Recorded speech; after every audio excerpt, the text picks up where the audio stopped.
ka mga butang nga importante sa iyang kinabuhi.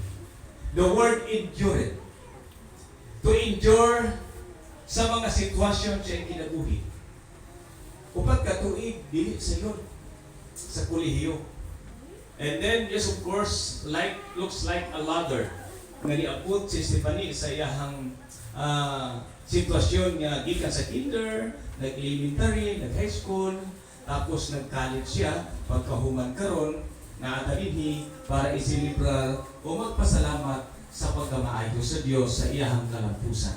Amen. So, usa kini sa mga real nga ebidensya nga atong nakita nga ang Dios nagapamuhat sa kinabuhi ni Stephanie and yes, of course, sa pamilya Puscablo. And I salute to the family Puscablo, especially to kay Stephanie Puscablo.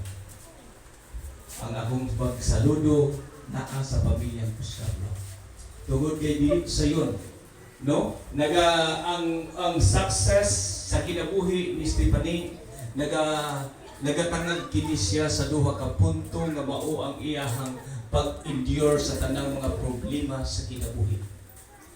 Daghang mga temptation sa kinabuhi, hardship sa kinabuhi, dili sa yon. O daghan pod ang nagmalampuson nga wa nagaingon nga dili man sa iyon ra man kaayo. Amen. Na ba? Tanan nga mga maestra, tanan mga engineer, doktor, tanan nga nagmalampuson, wa kay masulti, wa kay madunggan nga sulti gikan kani ako sayo tayo, no? Maliban lang tong mo exam na lang ta o nya mahimo na intang adto na mahimo na intang taas atong ranggo, alay po na siyang istorya, no? Kay sa una nag-take me og kaning kuan sa ALS, no?